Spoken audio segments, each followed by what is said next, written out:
સ્વામિનારાયણ સ્વામિનારાયણ હરે.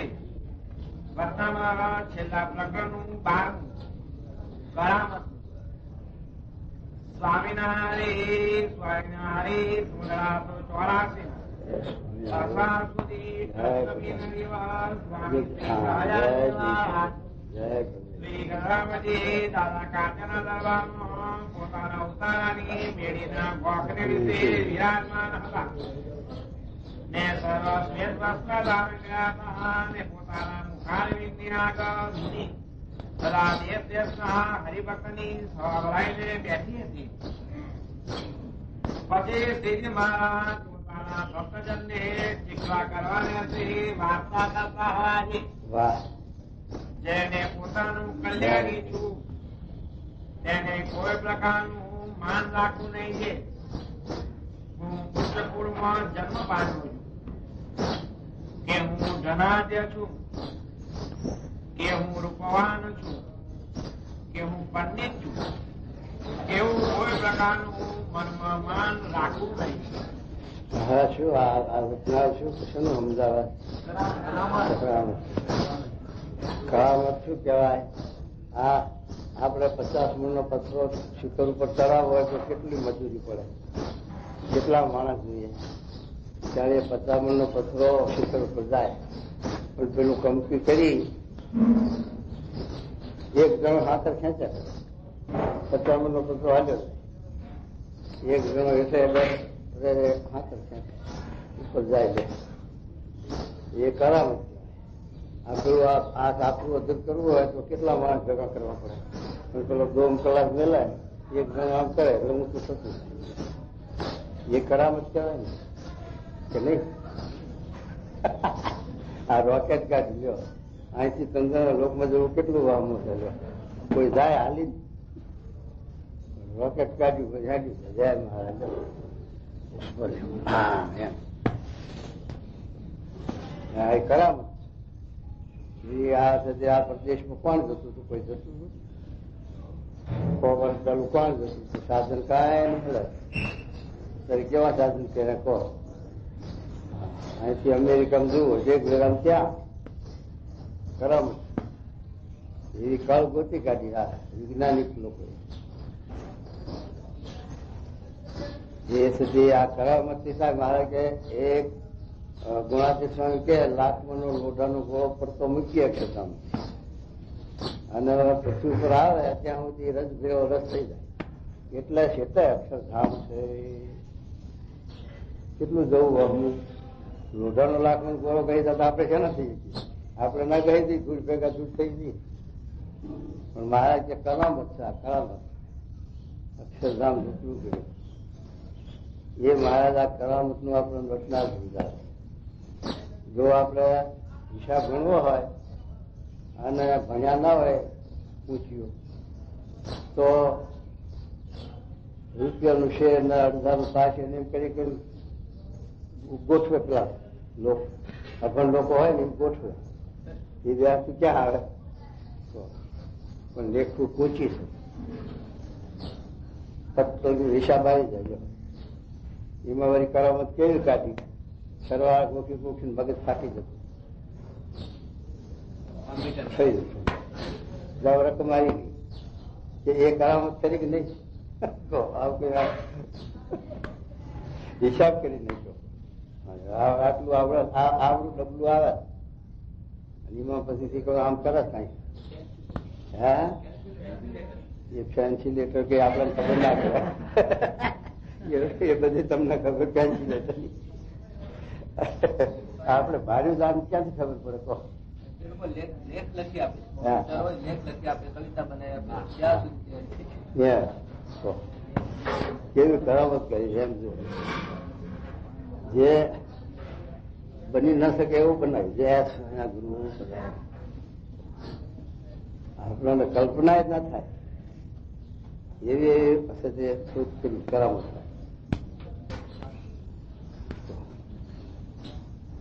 એવું સરળ કર્યું, એવું સહેલું કર્યું તો એવું એમ મહારાજે પણ આ કરામત નું વચન આપ્યું. કરામત એટલે શું કે જે છે તે કરોડો વર્ષ હાલવા માંડીએ તો જે નો અંત ના આવે એવું અક્ષરધામ ઝૂપડું કરી દીધું સેકન્ડમાં. વાર જ નહીં. મારે એક શ્લોકે કરી 100 શ્લોકે લાખ શ્લોકે ચોખ્ખી સુખદાયી ગોપી સુખદાયી એક શ્લોકમાં સમજાય છે પણ ના સમજાય એટલે બીજા શ્લોક ત્રીજો શ્લોક ચોથો શ્લોક શ્લોકોની સાક્ષી પુરાવા મેળવા પડે ત્યારે જીવને વળી કઈક ઘેર બેહે કે જીવને તો સમજાય તો એટલું સમજવાનું, ના સમજાય તો પુસ્તક ફાડી નાખે તોય ના સમજાય અને સમજાઈ જાય તો એક શ્લોક.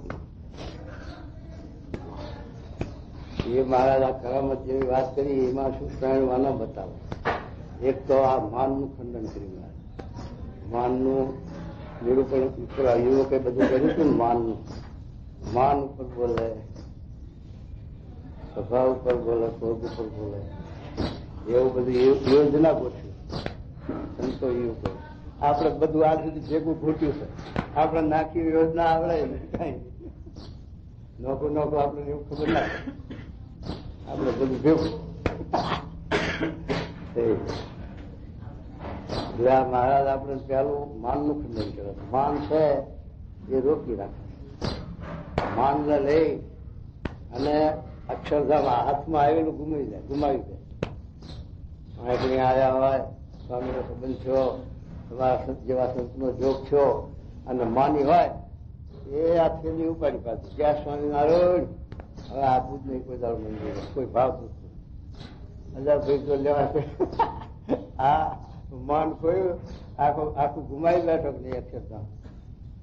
એક માનમાં બધું ભૂંડું થાય, બીજા દોષ બધા ન થાય પણ મારે કે માન ન થાય. એ મહારાજે માનનું આ વાત કરી કે કોઈ પ્રકારનું માન આવવા ન દેવું. માન આવે તો દુઃખ બહુ થાય. દક્ષને માન આવ્યું તો આખું રમણ ભમણ થઈ ગયું. દક્ષને મરવું પડ્યું, બકરાનું થઈ ગયું. તે પાછું વળી શંકર ભગવાન કગર્યા તારે હવે આને હાજો કરો અને આ યજ્ઞ પૂરો કરાવવો છે. પછી શંકર ભગવાન કહેતા મેલો બકરાનું મન બે કરતા થઈ ગયા. એ છે ને થયું માનને ને આવો પધારો ના કીધું એટલે સમજ્યા સ્વામિનારાયણ તો આપણને એવું થાય. આવો પધારો ના કહેવાય તો થઈ દુઃખ ના દાડા. પરીક્ષિત ના આવો ના કીધું મારે થાપ નાખ્યું પણ મૃત્યુ માગી લીધું. માન હારું માગી લીધું, માન ના આવ્યું એમાં મોત માગી લીધું. આવું માન નું આ સગલું જોશ. અગસ્ત્ય ઋષિ આવવાને કીધું રાજાને હાથી બનાવી દીધું. આ માન એમાં માન ખંડન થયું તો પેલા અષ્ટાવક્ર ઋષિએ એના બાપના શ્લોકમાં ભૂલ કાઢી, એનું માન ખંડન થયું. અષ્ટવક્રો થઈ જાય હગા છોકરા માન કેવું છે એવું તો રાજી થવું જોઈએ. મારા દીકરો કેવો વગન ભણે પાક્યો હજુ માના વગર આવો હોશિયાર મારું નામ ઉજવાય છે એમ એને આનંદ થવો જોઈએ. એના બદલે શ્રાપ થાય એવું બધું આ છે. માન જીવમાં બહુ ભર્યું. મારે કે બધી કશું નહીં માન. પેલું ગલ ને માન કેવો ગલ પેલું લજામણી મારી હતી. હવે ખર થાય ખર ને ક્યાંથી આવું જાણતું આ મટો જરા કેટલા આખો સોડાનું થઈ જાય લોચો એવું માન આવ્યું. એમાં પશુ નહીં માનતો. જયારે તમે સાપો મારી બાપો કઈ જ્યાં ફટકારો ત્યાં ધુમરું તોડી નાખે એને માન આવી ગયો. મનુષ્ય તો આવે પશુ નામાં માન. ડોબું જોવા ના દે પણ થાપા મારો અને પાનનો ટોકલો મેળ્યો ત્યારે ગોગળું ભરી કાઢે એને માન આવી ગયો. તો પછી મનુષ્યમાં આવે શું કેવું આ માન આવું. એટલે એના નિરમાની ભગવાન તેના જનને કેમ જોઈએ માન. જેના ભગવાન નિર્માણી છે, મહારાજ કેવા નિર્માણી હતો, પુરુષોત્તમ નારાયણ છે તો દાસ ના દાસ થઈ જાય એવા નિર્મલ. તો પછી એના ભક્તોને માન કેમ જોઈએ? માન તો કોઈને હાજર નહીં. માન માત્ર મારી પાસે, માન પસંદ કરે. એટલે ભગવાનના ભક્ત ના હોય, જગતના જીવ હોય તો માન તો ધ્યાન કરે. એટલા માટે મહારાજ આ માનનું ખંડન કરે છે. કોઈ પ્રકારનું માન રાખવાનું મહારાજે વચનાવે તો સમજાવ્યું કે ક્યાં માન રાખવું, ક્યાં ના રાખવું. એ પણ આપણે સમજાયું કે જગતમાં વ્યવહારમાં કરતું હોય એમ પર અતિશય તાણ વાળા તૂટી જાય, અતિશય તાણવા ના જાય. એ તો જેમ ઘટતું હોય એમ રખાય. પણ સત્સંગમાં તો હતોડું નહીં. સત્સંગની અંદર તો રાજા હોય, ચરણ હોય, એક પાડી કલ્યાણનું જોતું હોય. એટલે મહારાજ કહે કે એવી રીતે કોઈ પ્રકારે માન ન રાખવું.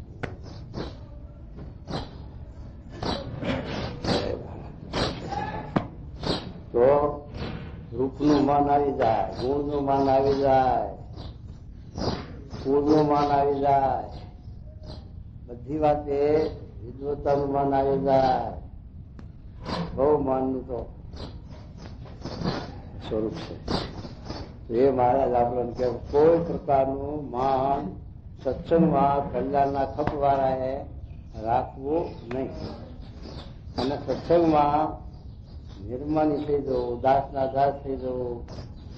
કોઈ શબ્દ કે કોઈ કાંઈ કે તો હાથ જોડી દેવા, પણ સામું બાટકવું નહીં, સામો શબ્દ વાળવો નહીં. તો છે તે સત્સંગમાં આપણને વિઘન આવરણ ના આવે. કલ્યાણના માર્ગમાં, મોક્ષના માર્ગમાં વિઘન ના આવે. ને કહે જરૂર છે જે આપણને પાછું પડવાનું આવે. એટલે મહારાજ કે આ કામ માન ન રાખવું તો અક્ષરધામ ઢોકળું થઈ જાય. એ એક કર્મ થાય. અને બીજી કર્મ જ મહારાજ હવે સમજાવે. સાંભળો શું કે જો હું સ્કૂલમાં ઉતર્યો, મારું કુળ ઊંચું છે ક્યારનું, પણ કેવું ઊંચું? હા, હું ધનાઢ્ય છું. જો કહો ધનાઢ્ય, લખોપતિ. લખોપતિ તો વધારે જમતો દુઃખ. રાજા બી દુખ્યા, રંગ બી દુખ્યા, ધનપતિ દુઃખી જીવતા. ધનવાળાને દુખાતું નથી હો, એને બીક છે. એને સુખી કોણ છે? સંત. સંત સુખી સંસાર મેં ઉતો એ સંત સુખી સંસાર મળે. કોઈ જાતનું બીજું નહીં. તો સંત થાય તો ભેખ રહે તો થઈ. ભેખ રહે તો ભેખ જ પડે, બાકી મારે ભેખ ના રહેવું, સંત થવું. તો મારે એ વાત કરે કે હું ધનાઢ્ય છું એનું પણ માન નથી. 100 રૂપિયા હવાશેર દારૂનો કેપ, 100 રૂપિયે હવાશેર દારૂનો કેપ. હા, જો ખિસ્સામાં 100 રૂપિયા પડ્યા હોય તો દારૂ હવાશેર પીધો એટલો એને કેપ વર્તે. એવું એ ધનનો કેપ છે, એ સત્તાનો કેપ એવો છે. એવું બધા આ કેપ છે. બધા ત્યાં કોઈ પ્રકારનો કેપ આવ્યો તો છે તે ઊંડું કરે, પતન કરે. એટલે મારે કહે છે કે હું ધનાઢ્ય છું, કુળવાન છું, હું જ કુળમાં છું. એ બધું કાઢી નાખું. કે હું રૂપવાન છું, જો કે હું પંડિત છું. પંડિત છું એનું માન નહીં હો, પંડિત નું એ માન ના. અને રૂપવાન નું એ માન ના. રૂપવાન હોય કાલ કોડ નીકળ્યા, એવું કાલે બીજું નીકળી જાય બધું. તો રૂપ ક્યાં ઉભું રહેશો? એવું કોઈ પ્રકારનું મનમાં માન રાખવું નહીં. હા, અને ગરીબ સત્સંગી હોય તેના પર દાસમાં દાસ થઈ રહ્યો. જો ગરીબ સત્સંગી હોય એના પર દાસ થવું એટલે એના આગળ પણ માન ના રાખવું.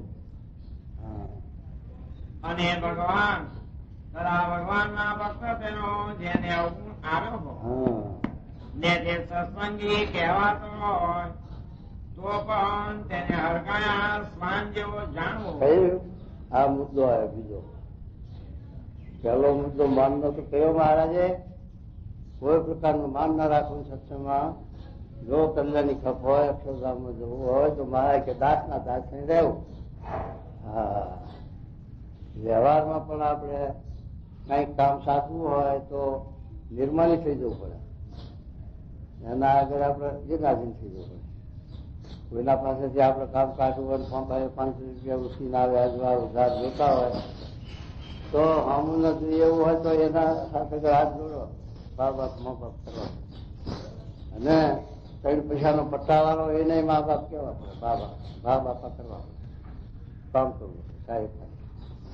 તો એ ગરજ આપણે એટલી છે. તો કલ્યાણની એટલી ગરજ હોય તો પછી આપણને શું આડું આવે? તો મન આડું આવે? કોઈ પ્રકારનું મન આડું આવે નહીં. આ તો પટલી આવે ને અજમણ ઘઉં હાલ્યા હોય પણ 12 મહિના સુધી વાંકા રાખે આપણે. હા, અમે ધર્માદો હાલ્યો છે, કેમ ના અમારો ભાવ પૂછો, કેમ અમને સાથે એમ પછી ક્યાં બતાવે? એ મન કહેવાય, એમ નહીં. આપણે શા માટે આપ્યું ધર્માદો? ભગવાનને રાજી કરવાનો, છેલ્લો જન્મ કરવાનો, મોક્ષ માટે, કલ્યાણ માટે એવું જો મન આવી જાય તો આપણું પતન થાય, આપણને દેશકાળ લાગી જાય. તો એ મહારાજ એટલા સારું આપણને આ વાત સમજાવે છે કે કલ્યાણના ખબવાળાએ આ રીતે આપણે માન ન રાખવું. અને આ મહારાજ કે ભગવાનના ભક્ત એમાં જો અવગુણ કે અભાવ કે મનુષ્ય ભાવ આવે તો તે આપણું કલ્યાણ ચડી જાય, કલ્યાણ ન થાય, અધોગતિ થાય. હડકાયા શ્વાન જેવું નહીં. હડકાયું કૂતરું હોય એની લાડ તો હડકવા હાલે, એના બાજુમાં ના નીકળાય. આપડા પટાળો નહીં નીકળવો. જો એની લાળ ઉડે તો હડકવા હાલે, એના લાળમાં જ હડકવા. એમ એવો જીવ હોય કુપાત્ર અને આસુરી સંપત્તિનો જીવ, એને ભગવાનના ભક્તનો અવગુણ ભાવ આવે. અને અવગુણ ભાવ આવે એટલે એનું તો પતન થાય, પણ એના જોગમાં જે જીવ આવે એની પણ અધોગતિ કરે. કારણ કે એની લાળ જેવી, એના શબ્દ એવા અવગુણ ભાવ ઘાલે અને જીવને પાડી નાખે. એટલે મારા ગયા અભાગ્ય મળ્યો નિર્વિકલ્પાનંદ. નિર્વિકલ્પાનંદ આવી જાય એ અભાવ ગાલ્યો કહેવાય. મહારાજના સાધુ હતા તો એવા હોય એ સાથે આપડે અભાવ ગાલે. શાસ્ત્રી મહારાજના સાધુ હોય, જોગી બાપાના હોય, પ્રમુખ સ્વામીના હોય તો પ્રમુખ સ્વામીમાં મનુષ્ય ભાવે બતાવી દે, અવગુણ ભાવ ગાલી દે. લ્યો તોય આપણું પત્તર, તોય આપણે ત્યાં કલ્યાણના માર્ગ વિઘન આવ્યું અને હડકાયા કૂતરાની લારડી એમ આપણે થઈ જાય. જો આપણે મનને સત્સંગ ના હોય તો હરિભક્ત હોય, ત્યાગી હોય, ગમે તે હોય, પણ સ્વામીનો જરાક મનોભાવ લાવે ત્યારે આપણને પતન થાય. એટલા માટે મહારાજ આપણને સમજાવે છે કે એવો ભગવાનના ભક્તનો અભાવ આવ્યો, મનુષ્ય ભાવ આવ્યો, જેનો સત્સંગમાંથી મન પાછું પડ્યું હોય એના એવી પાજી પલ્લાની છાયામાં દબાવવું નહીં. અને જેનો સત્સંગમાંથી પગ પાછો પડ્યો એને તો વેણ ઉપર વેણ લાગતું, પણ એનાથી દબાઈ જવું નહીં, પાછું ન પડવું એમ મહારાજ લખ્યું. વેણ ઉપર વેણ લાવીને એના શબ્દ પાછા પાડવા. અને મહારાજના સ્વામીનો મહિમા કેવો એનું ગણિત એવા આપણે જોનાર અલૈયા ખાતર ને મહારાજ બોલ્યા ને કે મારી હોમણ ખાતર ખાઈ ગયા તો પણ મારો ગુણ હવે જાણતા હતા કે આ રામ ખાતર ને મહારાજને મારવા જાજરામાં જીવા ખાતરે માણસ ઉભો રાખ્યો. આ જાણતા હતા તો મહારાજ કે મને વાત નથી એવો મહારાજ. અને માનખંડન છું તો ઘર ભેગા થયા. પાછા ઘર ભેગા તો થયા પણ એથી નીકળે કે એના જોગમાં આવે એ બધા હરિભક્તોને પાછા પાડે, અવગુણ ગાળે. આવું અલય ખાતે સ્વામી કે કર્યું. અર્જુએ સદે આવી રીતે જીવ પાછો પડી જાય અને પડે તો ખરો પણ પાછો બીજાને કેટલા નહીં પાછા પાડે. એટલે બીજા જીવનું બજારનું ભૂંડું કરે, બીજું શું. હા, ભગવાનના રસ્તે ચડવા ન દે એટલે એ જીવ ભૂંડું થાય.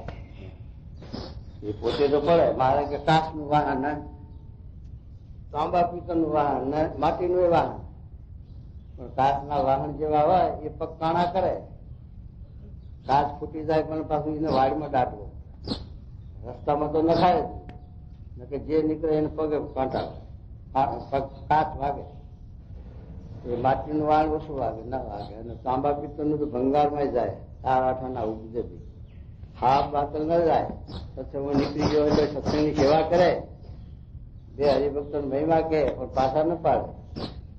એ તાંબા પિત્તળનું વાહન કે. અને હોનાનું વાહન એ તો હોરે હોરાના થાકે ઘટુટે ગમે તે થાય, પણ 2000 તોલાના ઓછા ના ઉઠે. એ હોનાનું વાહન. એવા મારે જે હોનાના વાસણ જેવા હોય હરિભક્ત, એ સદે હોનાના દોરાનો રચનાર દેખી હોય ઋતુ હરખા. એને ઉનાળાનો તાપ ગરમી ન લાગે, શિયાળાની ઠંડી ન લાગે, અને ઢીલો પોતો થાય જ. અને મેળનો પાયેલો હોય તો ઉનાળામાં ઢીલો ઢપ થઈ જાય, વાગડી જાય. અને શિયાળામાં કડક. એમ સત્સંગમાં માન ને સન્માન થતા હોય ને, આવો પધારો થતું હોય ને, ત્યાં સુધી શિયાળો પણ જરાક ટોકાય, ભીડામાં આવે, બરોબર મન ધાર્યું ન થાય. ત્યારે ઉનાળો આવ્યો પછી ઢીલા ઢપ, જ્ઞાનના પાયેલા દોરા જેવા ઢીલા ઢપ એમ છે તે પેલા ન થાય. જેને આવી રીતે સમજણ થઈ જ્ઞાન. એ મહારાજ કહે છે કે આવી રીતે ભગવાનના માર્ગમાંથી ભગવાનના ભક્તનો કે સત્સંગનો કોઈ પણ જરાય પણ મનુષ્ય ભાવ આવ્યો હોય, અવગુણ ભાવ આવ્યો હોય તો એને પુષ્ટિ ન કરવી. એને એના વેર ઉપર વેણ લાવીને પાછો, અને એનો ગુણ ન લેવો. એના જો સંગ લાગે, ગુણ આવે તો પછી આપણને હડકવા આવે કે હા ખરી વાત કે સત્સંગમાં આવું જ થયું બધું. અને સત્સંગ બધો બગડી જ ગયો છે. હવે સત્સંગમાં કાંઈ જ નથી, કોઈ પૂછતું નથી, આમ તેમ બધું થઈ જાય. કેમ એટલે એ મારે એમાં આ જીવનું બગડે, બીજું કાંઈ સત્સંગનું ના બગડે. સત્સંગ તો સમુદ્ર છે, તે એમાં કાંઈ છે તે ભરતી ઓટ આવે જ નહીં. પણ આપણું ભરતી ઓટ આવે, આપણું પતન થાય. એટલા માટે મારે કે હડકાયા કૂતરું જેમ હોય અને એને લાળ હટે તો હડકવા હાલે છે, એમ એવા કુસંગીનો કે એવા જેને સત્સંગ જીવન પાછું પડ્યું હોય, કે જેને અવગુણ ભાવ આવ્યો સત્સંગનો, અને એનો સેવા, એનો ગુણ આવે, એની સાથે આપણે બેઠક ઉઠક થાય તો જરૂર આપણું અંતઃકરણ ઉજળી જાય. અને જરૂર આપણે સત્સંગમાંથી મોહ પાડી જાય. પછી જીવમાં આપણે બળ ન રહે સત્સંગ મહિમા, અને પાછો પડી જાય. એટલા માટે મારે આ બીજી કલમ આપણે સમજાય કે સત્સંગમાંથી કોઈનું મન પાછું પડ્યું હોય તો હડકાયા સ્વાન જેવું જાણ, અને એના નજીકમાં ઢુકડા ના જવું. એમ છે એવા છે તે અવગુણ ભાવ વાળાના તે જોગમાં આવે તો પાડી દે. તો શું કે જુઓ હવે ત્રીજું આવે. જેમ હડકાયા સ્વામી લાલ જેને અડે જો તેને પણ હડકવા હાલે. તેમ જેને ભગવાન ને ભગવાનના ભક્તનો અવગુણ આવ્યો હોય તે સાથે જે હિત રાખે અથવા તેની વાર્તા સાંભળે તો તે હિતનો કરનારો ને વાર્તાનો સાંભળનારો પણ વિમુખ સરખો થાય. માટે સત્સંગમાં આ ઓળખવું, સંઘ ઓળખવું એ બહુ અઘરો પડે. કારણ કે આ જીવને ઉતરતો ઢાળ છે, રુચિમાં ભળી જાય, રુચિ ભળી જાય. એટલે એને લઈ અને તે મોળપ આપણા જીવમાં આવી જાય. એટલા માટે એવો જેને સત્સંગનો મહિમા ના હોય, સ્વામિનારાયણમાં એ તાત્મ બુદ્ધિ મહિમા ન હોય અને સત્સંગમાં મોળપ હોય તો એવાનો સંગ બહુ ન કરે, એવાનો ગુણ ન લેવો. તો આપણામાં પણ મહારાજ ગુણાતીસંગ એટલા સારું લખ્યું કે બળિયા ભગવાનના ભક્તોના જો શબ્દ સાંભળે અને સંગ કરે તો જીવમાં બળ આવે, અને મોડા શબ્દો સાંભળે તો જીવમાં બળ હોય તોય જતું ઘટી જાય. કારણ કે આ જીવમાં તો જેવો રંગ સંગ એવો રંગ લાગે. જીવ છે એ તો એ છે તે કાચો એને ગમે તે રંગ ચડાવો ચડી જાય એટલે ગમે તેનો સંગ થાય એવો રંગ લાગી જાય અને પછી એને સુધારવું બહુ અઘરું પડે પછી છે તે એ સુધરે નહીં એટલા માટે પહેલેથી આપણે સંગ થોડો અને તે એવા ઉતરતાનો સંગ નથી એ બહાર જ વાત કરી. હવે બીજી વાત શું કરે સાંભળો. અને વળી જેમ ક્ષય રોગ થયો હોય જો તે કોઈ અવસરે કરીને મટે નહીં, ક્ષય રોગ ના મટે. ક્ષય રોગની દવા પહેલી નથી એટલે થોડા હવે શોધ કરી અને ક્ષય રોગ મટાડ્યો તાર કેન્સર પૂછ્યું એની દવા હાથ ના આવે કઈક જો કઈક ભગવાનમાં અસલ મૂકે તો મારે કે ક્ષય રોગ છે એની દવા નહીં એ મરી જાય. એ સારંગપુરના પાંચમાં મહારાજે વાત કરી કે નહીં કે 12 વર્ષની બાળકી હોય ને ક્ષય રોગ થાય તો એ ઉંમર લાયક થાય જ, કારણ કે ઉંમર લાયક થયા પહેલા જ મરી જાય ક્ષય રોગને લઈ. એમ છે જે ક્ષય રોગ છે એની જેમ દવા નથી એમ આવી રીતે જેને ભગવાનના ભક્તનો અવગુણ ભાવ આવ્યો એને પછી કોઈ ઉગડવાનો આરો જ નથી, એને કોઈ બીજી દવા જ નથી કે એ સુધી બચે સત્સંગમાંથી. એ તો પડે પછી એનું પસંદ જ થાય. એમ મારે કે આ ક્ષય રોગ જેવો ભગવાનના ભક્તોનો મનુષ્ય ભાવ આવે અવગુણ ભાવ આવે એ ક્ષય રોગ જેવો. પછી મારે કે આને ક્ષેત્રે કર્તમ પાપમ તીર્થ ક્ષેત્રે વિનશ્યતિ તીર્થ ક્ષેત્રે કર્તમ પાપમ વજ્રે લેપો ભવિષ્ય. બીજા આપણા દુનિયામાં કંઈક આપણે ભૂલ થઈ હોય, આપણા મને વચને દેહે કંઈક પાપ થઈ ગયું હોય તો સત્સંગમાં આવીએ અને સ્વામી આપણને વર્તમાન ધરાવે ત્યારે એ આપણા પાપ એમના દર્શને એમને વર્તમાન ધરાવે એટલે બળી જાય. પણ પછી એ જ પાપ બાંધ્યું પછી એનો ઉદ્ધાર ક્યાં થાય? તો પછી જે ઠેકાણે આપણાથી બંધ છૂટવાના થાય, જે ઠેકાણે આપણો ઉદ્ધાર છે, મોક્ષ છે, કલ્યાણ છે, ત્યાં જ આપણે તે ઢાંકણું દઈ દીધું. ત્યાં જ આપણે અવગુણ ભાવ લીધો, મનુષ્ય ભાવ લીધો, એમાંથી આપણું મન પાછું પડ્યું. પછી આપણે બીજા ઉધરવાનો ક્યાં આરો હતો? અને બીજે પછી પાપ વધે એવું છે, ઘટે એવું નથી બીજું. એટલા માટે એ સાચવવાનું કે બધું એ થાય, બધા પાપનું નિવારણ થાય, પણ ભગવાનના ભક્તના દ્રોહનું નિવારણ નથી, એના અભાવ અવગુણનું નિવારણ જ નથી. માટે એ મુદ્દો સાચવવાનો મારે કે એક બે. હા, પછી શું કહેજો? એમ જેને ભગવાનના ભક્તનો અવગુણ આવ્યો હોય હા તેના હૃદયમાંથી ક્યારેય આસુરીમતી ટળે નહીં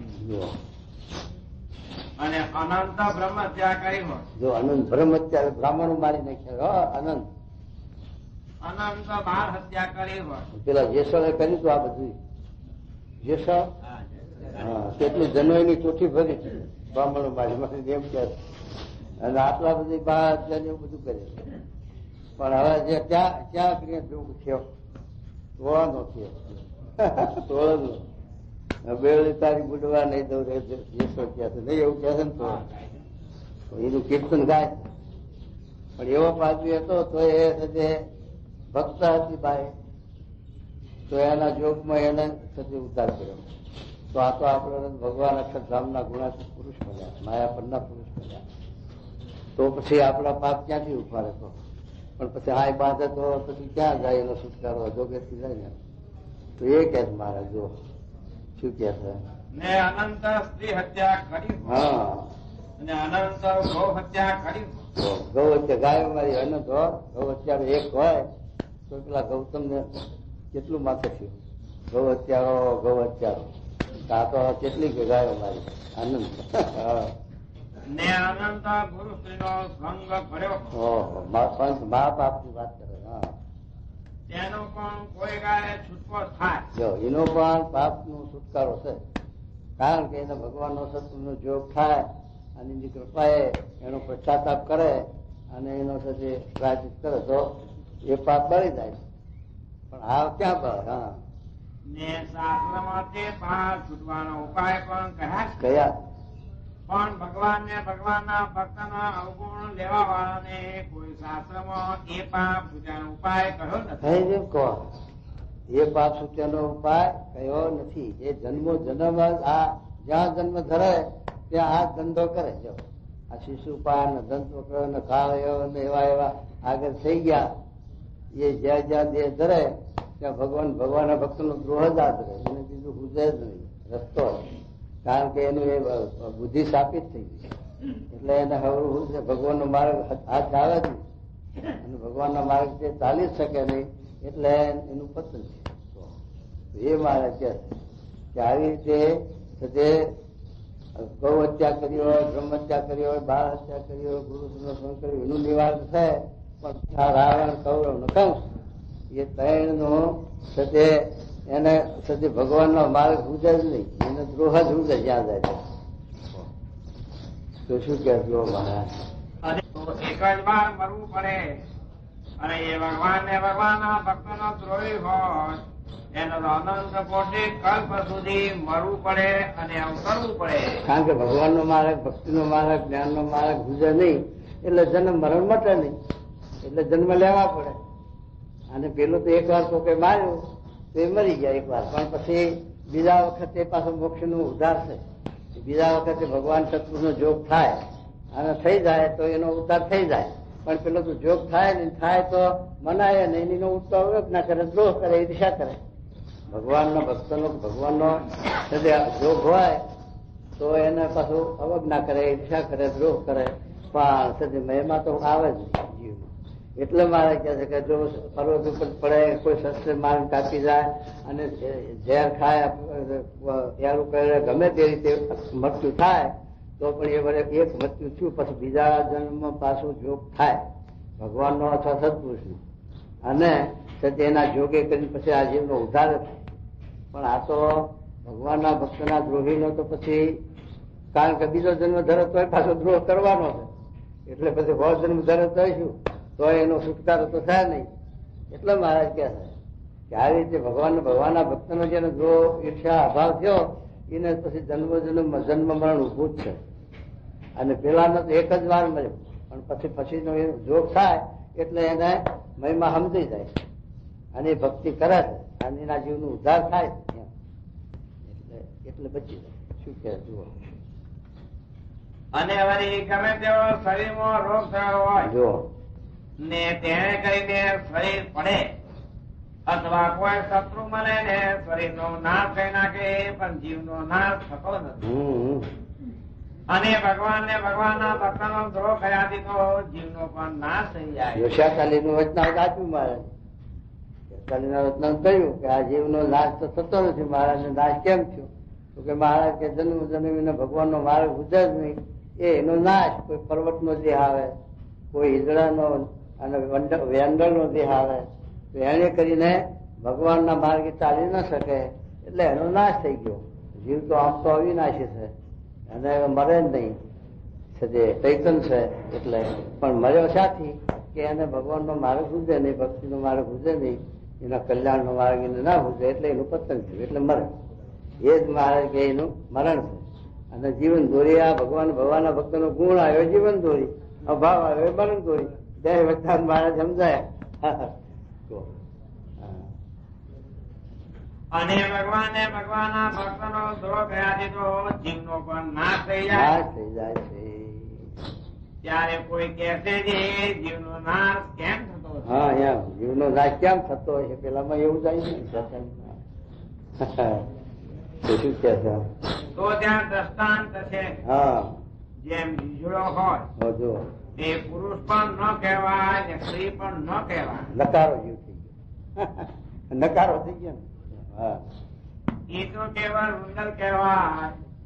તેમ જે ભગવાનને ભગવાનના ભક્તના દ્રોહનો કરનારો હોય એનો જીવ પણ એવો નકારો થઈ જાય. થઈ ગયો. નકારો એટલે અવગુણ અભાવ આવ્યા જ કરે. થઈ જન્મ જન્મે દ્રોહ કર્યા છે એવો નકારો. કોઈ દિવસ પોતાના કલ્યાણના ઉપાયને કરી શકે જ નહીં. માટે એનો જીવ નાશ થઈ ગયો એમ જાણવું. આ જીવનો નાશ થઈ ગયો એમ જાણવું. એમ જાણીને ભગવાનને ભગવાનના ભક્તનો દ્રોહ કરવો જ નહીં. કરવો જ નહીં. સેવા થાય તો કરવી, અસેવા તો કરવી જ નહીં. સેવા થાય તો કરવી, સમાગમ થાય તો કરવો, પણ કોઈ ભક્તના દ્રોહમાં ના ઉતરવું. ગમે તેવો ભક્ત હોય, પરોક્ષ હોય કે પ્રત્યક્ષ, પણ ભક્ત માત્ર ગમે તેવો છે તે રામાનંદી હોય કે વૈષ્ણવી હોય કે શૈવી હોય કે પણ જે ભક્ત હોય સાચો, એનો અપરાધ થાય તો એનું જરૂર આપણને પાપ લાગે. એટલા માટે મહારાજ કહે છે કે કોઈ પણ ભક્તનો દ્રોહ ન કરવો. સેવા થાય, સમાગમ થાય તો કરવો, બાકી સમાગમ ના થાય તો ન કરવો, પણ દ્રોહ તો નહીં એમ. અને વળી પોતાના દેહના જે આ ત્રીજી કલમ આવ્યો. હવે બે તો કલમ છે, એક માનની. જો ભગત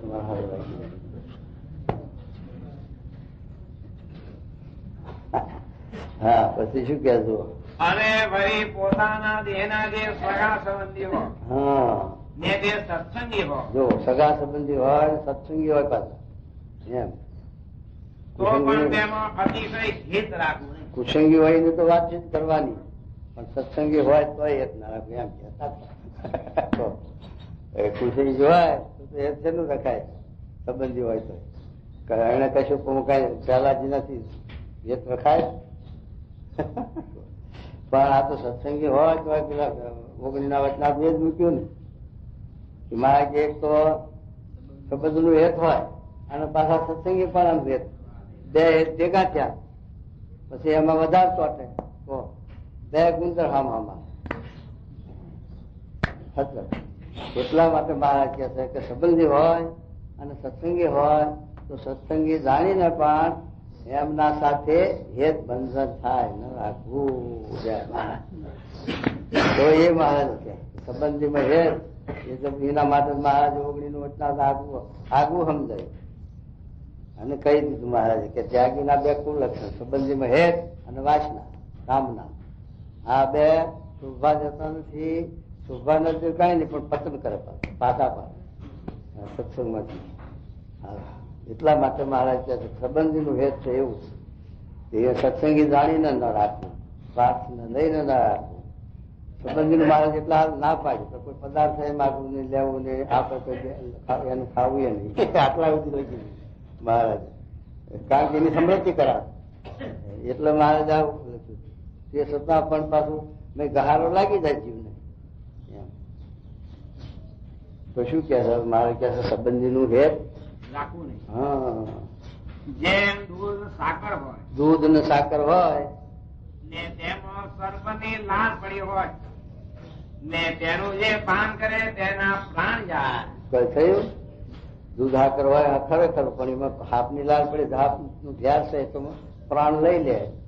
એમાં આ સાથે સંબંધનું હેત છે એ હાપની લાળ જેવું, એને લઈને હેત નું ના પાડે. આમથી એ મહારાજે ના પાડી કે ભગવાન સિવાય, સત્પુરુષ સિવાય બીજા કોઈ પણ જીવમાં ભગવાનનો સંબંધી હોય કે ના હોય તોય પણ કુસંગીમાં હેત રાખે તોય પણ પતન તો થાય ને. મોક્ષના માર્ગમાં વિગત તો આવ્યું ને.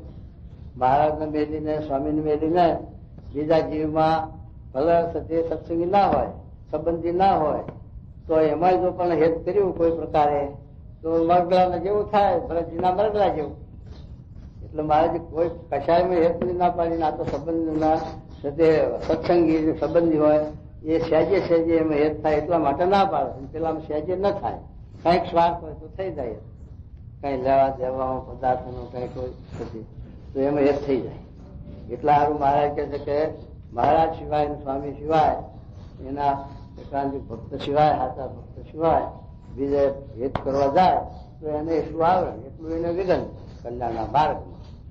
માટે બીજે ક્યાંય જીવ બંધાવા દેવો નહીં એમ કે શું કે તેમ પોતાના દેહના જે સગા સંબંધી હોય ને તે હરિભક્ત હોય હા, તો પણ તેમાં દેહના સંબંધ રૂપ સર્પની લાળ પડી છે. સંબંધ રૂપી લાળ પડી છે. માટે તેમાં હેતના કરનારનું જરૂર અકલ્યાણ થાય છે. થયું? એમાં એક કરાય એનું અકલ્યાણ થાય એટલે પાછું પડી જાય સત્સંગમાંથી. એટલે ભગવાનના માર્ગે ચાલે નહીં, એટલે એનું વિઘન આવ્યું કલ્યાણના માર્ગમાં.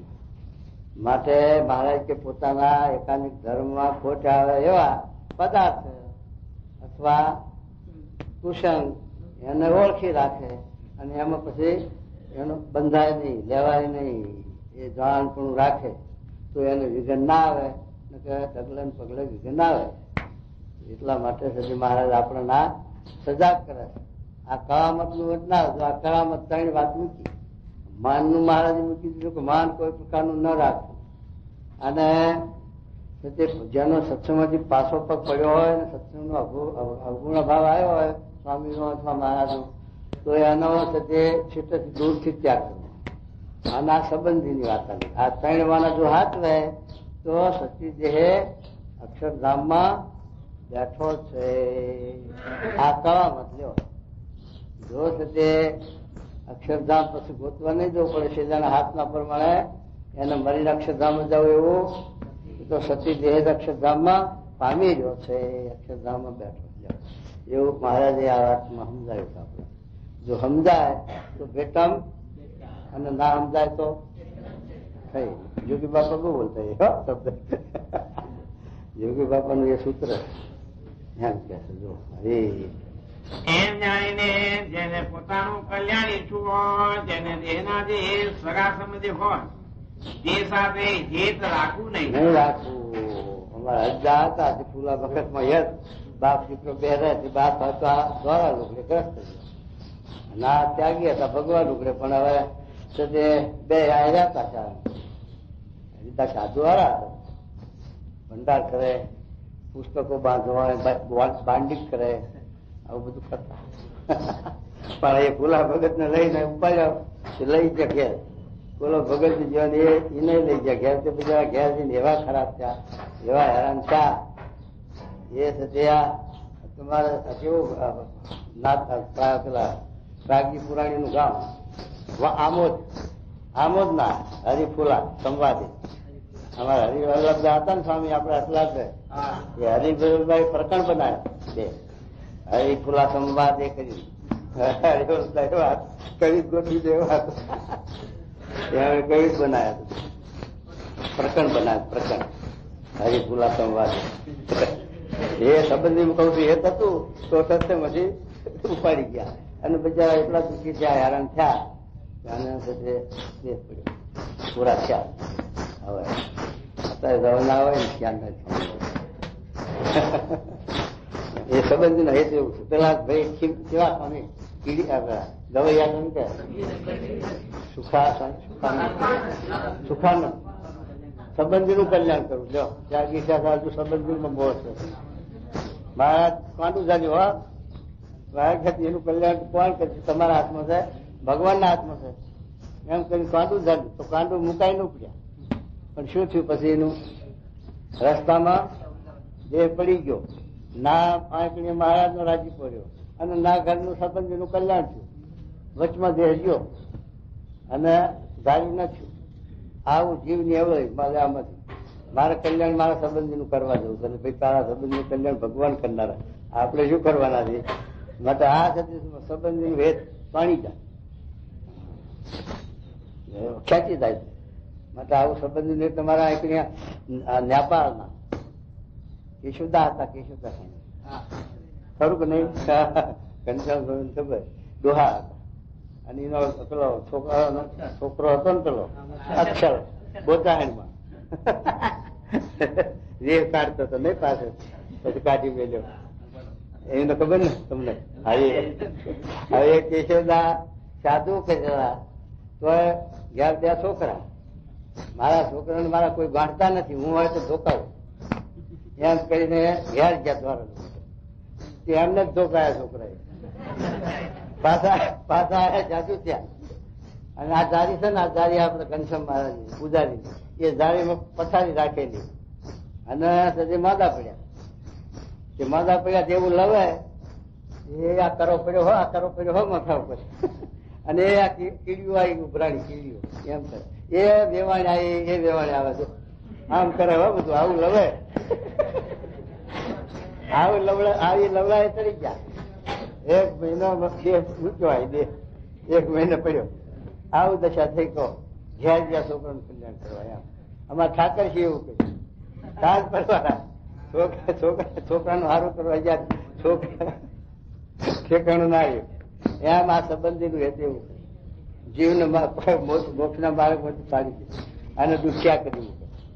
માટે એટલા માટે મહારાજ આ સંબંધીનું હેત ના રાખવાનું કે સંબંધીનું હેત છે એ થોર પીપળ વનના જેવું છે, પડ્યું પડ્યું પાલવે. માટે સંબંધીની જરાય પણ ના રાખવી નહીં એમ મારે કીધું. વાસના ના કરતા એ સંબંધીમાં ભાર વધારે ઓગણી નામ મૂક્યું કે પંચ મહાપાપી કરતા પણ સંબંધી ભેદ રાખે તો વધુ પાપી છે એમ. અરે એમ સંસારમાંથી નિષ્ફળ થઈને હા ભગવાનના ચરણમાં પ્રીતિ રાખીને હા. ભજન કર્યા કરવું ભગવાનના ચરણાઈમાં. એટલે સ્વામીમાં, ગુરુમાં, પ્રમુખ સ્વામીમાં આપણે હેત આત્મ બુદ્ધિ રાખી એમાં મહારાજ અખંડ રહ્યા છે. અને મહારાજે સારંગપુરનું 10મું આપણને સમજાવ્યું કે મહારાજ કે એવા સંતથી ભગવાનનું ધામ અણુ માત્ર હેઠું નથી. માટે આપણને મહારાજ ની પ્રાપ્તિ થઈ, ગુણાતી સ્વામીની પ્રાપ્તિ થઈ, એ પ્રમુખ સ્વામીની પ્રાપ્તિ છે, મહારાજ સ્વામીની બેની પ્રાપ્તિ થઈ ચૂકી છે. એમ સમજીને એમાં આત્મબુદ્ધિ કરી અને બીજેથી આપણે હેત વસ્તી તોડી અને એમાં આપણે વસ્તી જોડશું તો છેલ્લો જન્મ અક્ષરધામમાં બેઠા છીએ. આ કરામત જો શું કે અને આજે અમે વાર્તા કરી જો તેને જે અંતરમાં રાખે, જો અંતરમાં રાખે પછી બહાર નહીં. તેને કોઈ રીતે કલ્યાણના માર્ગમાં વિઘ્ન થાય જ નહીં. થઈ કોઈ રાતે કલ્યાણના માર્ગમાં વિઘ્ન આવે નહીં. આ જો 3 વાના સમજે અને જીવમાં રાખે તો. અને આ જે વાત તે કરામત જેવી છે. જો કર્મ જીવ મારે કરે કોઈ આ રીતે જો 3 વાર જીવમાં રાખે એટલે શું? એક તો માન જીવમાં ન રાખે, અને કુસંગીનો સંગ જીવમાં ન રાખવો, અને સંબંધીમાં હેત ન રાખે. આ 3 વાના રાખે તો આ વાત કરામણ જેવી છે. એમાં કોઈ જાતનું વિઘન આવરણ આવે નહીં. આ મારા એ પ્રમાણે આપણે જીવન જીવ. અરે એમ કરીને શ્રીજી મહારાજે વાર્તાની સમાપ્તિ કરી. વાહ એ બધાના એવી કે વાર્તા વાહ